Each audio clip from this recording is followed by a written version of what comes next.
Hi guys, and welcome back to my channel. My name is Vuvu and this is Vuvu Vena Reads. If you are new on here, please consider pressing that red subscribe button down below and joining the family. If you are an oldie, a member of the fam bam, welcome back fam, and thank you for joining me once again. On today's video, as you guys can already tell, I am doing a wrap up of my January and February reads. So if you're curious about what I got through in those first 2 months of the year, please do stay tuned. So Vena _ reads is an amazing book reviewer, also YouTuber. She reviews books on YouTube, and if I'm not mistaken, she also has a blog as well. So please, if for your connection with literature, get in touch with or follow at VUVUVENA_reads. She is based in South Africa, and I think it is also extremely important to follow literary content creators who are based outside of the West and in continental Africa, because they do a really good job of bridging the gap. We appreciate you, Vuvu, for bringing us Turning Pages and for bringing us your BookTube channel. You know, this is a chance for people to actually see some people that I really enjoy. Please consider pressing the red subscribe button down below, and if you are returning, welcome back fam. Vuvu, you're amazing. Thank you so much for your time. So I'm gonna start with the February reads. With the January reads, of course, in no particular order. I did manage to read 3 books in January, so it was a very slow start for me, but I am happy with what I did manage to read in that month. So I'm gonna start off with the audiobook that I read in January. It's the only audiobook that I read in that month, and this is Britney Spears's book, her memoir, called The Woman in Me. I rated this one a 4.5 out of 5 stars. I think that is such a wonderful thing to see women who have been in situations that have been as a result of being unfairly treated in society, gaining back their voice, telling their story and standing on their truth. I think for me, that's the one thing that I fell in love with concerning this particular book, and the one thing that broke my heart. I don't know how many times I've said maybe on this channel that my reason to read is also the way in which a story can make you feel, right? I feel like the best stories that I've ever read made me feel something. It's not necessarily always positive emotions, but so long as you can conjure up some kind of emotion out of me, and I think this memoir definitely did that for me. And I'm saying that the thing that really broke me was how her family used her for their own benefit, disregarding anything else basically about her and her well-being, but wanting to milk her just for the fortune that life had thrown her way. I felt that, especially from the parents' side, that was an abuse of position in the most saddest ways. I don't know how to explain it. That really broke my heart, but I'm very proud of any woman actually who can stand up and speak their truth in the manner in which Britney has in that memoir. If you have not read it yet, the audiobook is available on Everand, but you can also get the ebook on Libby as well. I tried to do that. It didn't quite work out for me because my days passed and the book had to be returned, but the audiobook worked out well for me. So the next book that I picked up, which was actually the first book of the year, was a reread, which is A Court of Thorns and Roses, and I've done a short reviewing this one. I'll put it up here, so I will not say much about it except to tell you guys that this was a 4-star for me. And then the other book that I picked up, sorry, I did read it only via audio. I've stolen this copy so that I can show you via I've stolen this copy from my online bookstore known as Hive Books. I'll put a link to my bookstore at the bottom. So I am selling this copy. I just don't want to show too many audiobooks, you know, but I did listen to this one via audio. This one is In the Dream House. It's also a memoir by Carmen Maria Machado, right? Okay, so this one is a memoir from a queer author, and basically this memoir just gives us an insight into her life with living with an abusive partner, or in a relationship with an abusive partner. And I suppose because very few things are spoken around abuse in the queer community. Usually maybe you will hear about physical abuse, etc. This one does touch a lot on psychological and emotional abuse, so it is one of those that you have to get into feeling a little bit strong. What I enjoyed about this particular memoir is the writing style. I feel like I have never seen a memoir written in this manner, and I struggle to tell you guys how this story is told, but she speaks in present day retrospective language while throwing you back to the past often enough, but not losing you as she's telling the story. I don't know, man. I hope I'm portraying it properly. And then the dream house is a running metaphor throughout this book. The way in which she's written this memoir is very lyrical, very poetic, very different but enjoyable at the same time, which is why I think that the audio would probably be something that is worth investing in if you really want to capture what the book is about, because I feel like it feels to me like it's great to hear it. It might be great to read it as well, don't get me wrong, because of the writing style, but hearing it I think would make more sense than reading it on paper. And it explores a lot of different complexities around abuse and the aftermath of that abuse as well, but it feels as though everything is being told to you presently, even though we are touching on retrospect and the past. Like I'm saying, I don't know how she got around to doing that, but she did a very good job with it, and I gave this one a 4 out of 5 stars. So those are the 3 books that I read in January. So let's hop on to February.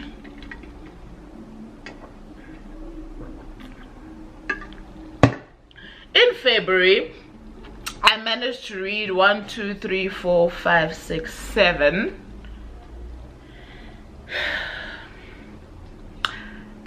books and a whole bunch of audiobooks that I read with my kids. So it's kids books, right? So I think I am going to start with those first, because those are books that I listen to with my kids as we commute to school, and they have been having fun with those, as have I.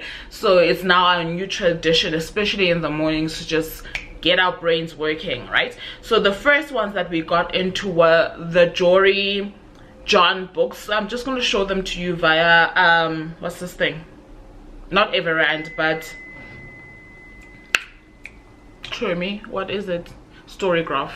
So the Jory John books, right, that we first started with is what got us hooked in this kind of tradition. So we read The Smart Cookie by Jory John. I'm going to put them over here for you guys. The Smart Cookie by Jory John, we gave that a 5 stars. So they participate in the rating of the books as well. So these Jory John books have like a moral at the end of the story, but they're quite funny, they're quite entertaining, but they tell very important messages around character building more than anything. So The Smart Cookie is the first one we read. Then we read The Big Cheese, which we also rated a 5 out of 5 stars. And then we read The Bad Seed Presents The Good, The Bad, and The Spooky, which was a scary-ish one, which didn't really land that well with us, so it was a 4 star. And then we read Mary J. Blige's Mary Can, which we gave a 3 star too. And then we read so that's 5 books. Now I'm on 5. Then we read The Couch Potato by Jory John, which was a 4 star. And then we read The Good Egg by Jory John, which was another 4 star. The Bad Seed by Jory John, which was another 4 star. And then we decided to give Jory John a break because we're like, chill, it's too much. And so we tried out the New Kid by Jerry Craft. This was one of the longer stories that we read on our commute, and we really enjoyed it, but it was a bit, I think, too long for my kids. In case you don't know, my kids are 6 and 8, turning 7 and 9 this year. We gave this one a 3.5 star. And the last one that we read together was Goosebumps Night of the Living Dummy. I do think that the book is a bit too mature for them, but they enjoyed the story up until there was a bit of what seemed to be animal cruelty, and let me tell you, they even cried. Okay, it was something else. But that one we rated a 3 out of 5 stars, and they let me know that they're not ready for Goosebumps anytime soon again, so we've parked that for now. So those are the books that I finished with the kids during the month of February. So we read 8 books together going to school, because we don't read books coming back. We chit chat on our way back about our days, how everything went at school, etc. So we did 8 books together, and alone 1 2 3 4 5 6 7, I did 7 books. So that makes it 15 books for the month of February. Okay, because I am gonna count the children's books, because I did read them. It's just that I don't think that I want to flood this wrap up with that particular review. What I will tell you though is that 2 things actually that I will tell you is that the Jory John books are really great for kids that are in their age group, so 6 and younger. I think would enjoy those, especially in the audio format. So if you can find them on Everand, please do that for yourselves and your kids. You can also test out their comprehension, how they follow the story, what they understand from the story. We had great conversations from those stories specifically.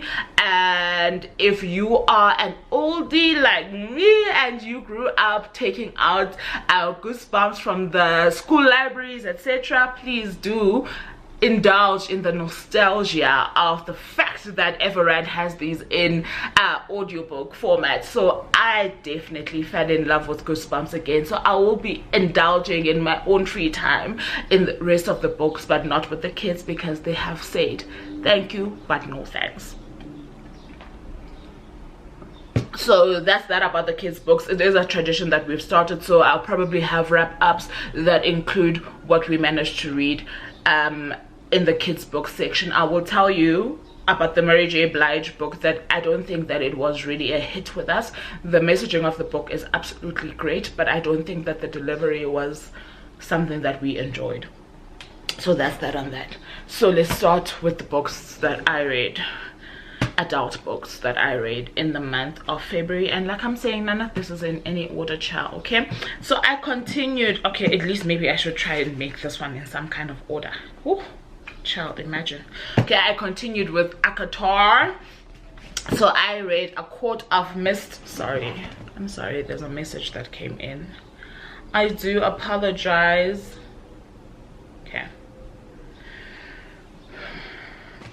Okay, so I continued with Akatar and I picked up A Court of Mist and Fury, which is the second book in the series. And in this one we really follow Farah after she has been turned, right? And I feel like these are not new books, so I don't feel like I'm spoiling anything. I will not be doing reviews for the rest of the books in the series, but I did do a review on the first book in the series as a short review, because that was the first book that I picked up this year.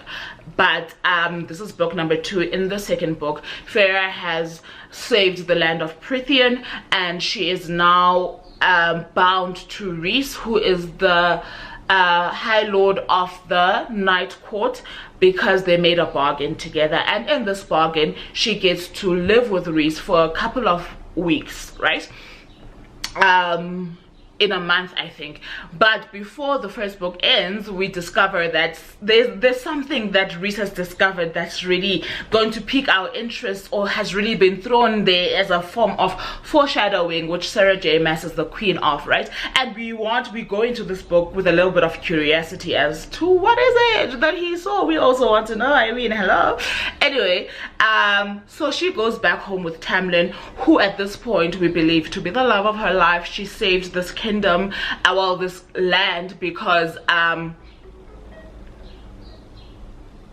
she saved this land literally to save him as well. So his family was cursed, or his land was cursed, his section of the land was cursed with masks on their faces by Amarantha. But now Amarantha has seen her doom. Things seem to be put back into order, and this is where we start this book. In this particular one, we discover how things are not as they seem. some characters are not as they seem. Some come across as being more hateful than they actually are, and some become more endearing than we thought that they would be at the beginning. I don't want to spoil too much. Absolutely loved it. I love the drama, I love the writing, I love the things with this book, with this series particularly. And it was a reread. I gave this one a 4 out of 5 stars. Okay, child. And then I picked up the next book in the series, which is Court of Wings and Ruin. So in this particular one, that's where the drama is. So for me, if you know anything about me and how I consume my fantasy, I really look up to the book that brings me to the climax. Yes, I know that most of the books have like a climatic whatever encounter that occurs, right? But I feel like there's that one memorable thing in every fantasy series, one memorable battle or fight or war, etc. Let me tell you, it's delivered in this one, and cha is it delivered. I absolutely live for the moment of the great battle in these stories, and like I was saying before, Sarah J. Maas does not disappoint. So I enjoyed that. In this particular one, we get more insight into Feyre's two sisters, Nesta and Elaine, and we get to understand a little bit more about the land of Prithian, about Rhys and his court especially. And I absolutely love the romantic relationship between Rhys and Feyre. I think that it was very delicately treated, and for the characters that are being built off of that romance, I think that she really gave us no other reason but to regard them quite highly because of it. I don't know if that makes sense to you guys, but anyway, this was another 4-star for me. So those are the 2 books from the series that I managed to pick up in February. If you guys know anything about our book club, which is the Fully Booked book club, we were reading this in the month of January, but I brought it over to February, right? It's A Little Life by Hanya Yanagihara. Yanagihara. I always say her surname wrong. Yanagihara. And this one also needs no introduction. If you know anything about how people have been acting over this book online, you will know that it will tear you apart. I went into it very skeptical, thinking that definitely it will really not be that big of a, you know, I feel like people are exaggerating, but let me tell you something, if you've got a heart, it will break. Okay, so in this particular book, we follow, I even forgot his name because that was a while back. Jude. I remembered. We follow Jude and a group of friends that he has, right? And in essence, in every single page of this book, we are being shown how this person has been dealt the worst hand in life, and how even when life tries to redeem itself in his life, things are not always smooth and the damage has already been done. I am putting it very mildly because it is the kind of book that engages you mentally, emotionally, and to the point where I do think that it becomes emotionally draining to see as much trauma as you see on the pages of this book. However, the writing style, just the story that's being told will definitely capture you and keep you soldiering on. I can't really say I enjoyed this book. I didn't hate it, don't get me wrong. I rated it a 4.5 stars out of 5, so it is a brilliant book. But I do think that my emotions did get a bit exhausted, and I did get to the point of trying to understand what the point was, if you get what I'm trying to say. Why should we go through so much trauma in these many pages? Like, what were we getting at? But I really think that it is a well executed book. Gave it a 4.5 stars, except for the fact that I was emotionally fatigued at the end of it. I think it really is a book worth reading, and I don't think that anyone will ever be in the right mind space to say I'm ready for this book. You'll never be ready, but when you do read it, do commit, because it's really quite brilliant. The next book that I picked up was Black and Female by Tsitsi Dangareng, but this is a collection of essays, basically a type of memoir in the form of essays of her life, being black and female. She needs no introduction. She is a Zimbabwean author. Nervous Conditions is probably, well, it's her debut novel, but it's probably the book that she's most known about. In this one, she really talks a lot about her writing career and the challenges that she faced, and how Black women as feminists can impact or influence the world of publishing, the world of storytelling, the world of writing as well. I have reviewed this one on my blog, www.vuvuvenareads.com. If you are curious, please do hop on there and see what I had to say about the specific one. So I will not bore you with a lot of chit chat on this one. I rated this one 4 stars out of 5. So it was really good ratings. Hey, it was great books that I will definitely be remembering for a while. I then picked up The Daughters of Nandi by Nokuthula Mazibuko Msimang. Mine is a signed copy because we met the author at the Ilembe Festival in February, the inaugural Ilembe Festival in February in KZN, and it says, "Beloved Vuvu, stay blessed, always love Nokuthula." She captured my attention during her sessions, and she spoke really well about what the intention of this book had been. And I don't say it enough on here, and I suppose that this is part of the reason why I love stories as well. My mom was a historian in the sense that she was a history lecturer, so I find myself quite drawn to historical fiction, yes, but especially stuff that has to do with the South African landscape.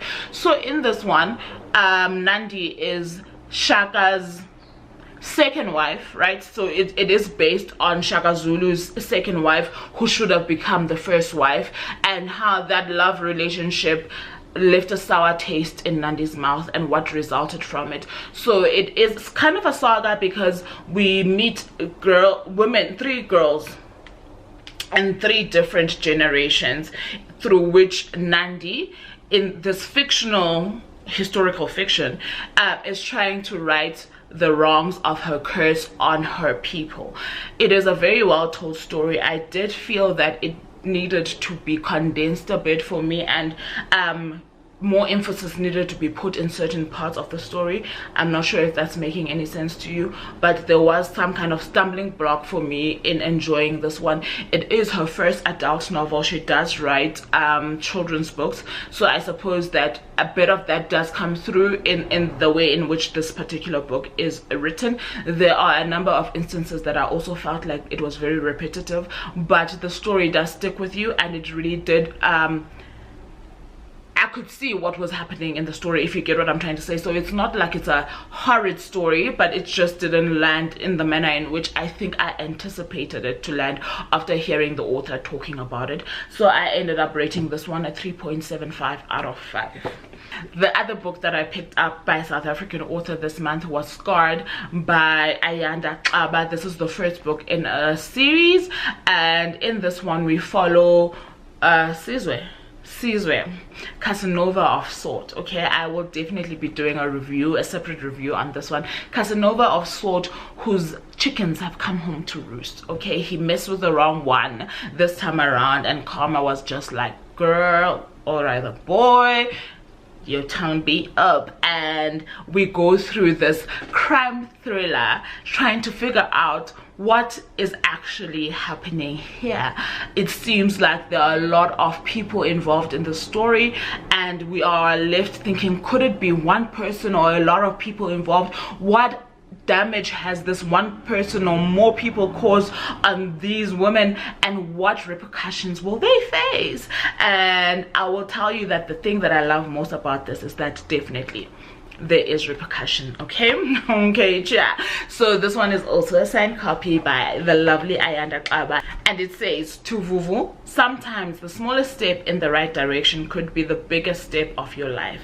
Take that leap. Much love, Ayanda Xaba." I met Ayanda Xaba at the second Gauteng International Book Festival in Soweto last year, which is where I bought the book and where she signed it, and I absolutely love what she has done with this story, and I absolutely think that it is worth looking out for. I rated this one a 4 out of 5 stars.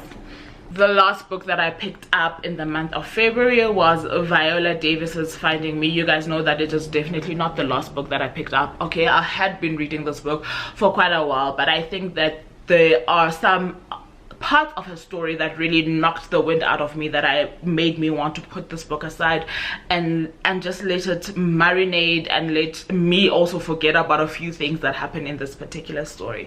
So I'm not sure how you guys deal with books that make you react strongly, but especially for me, when it is not fictional books, I have to take a breather in between, which is what I did with this particular book.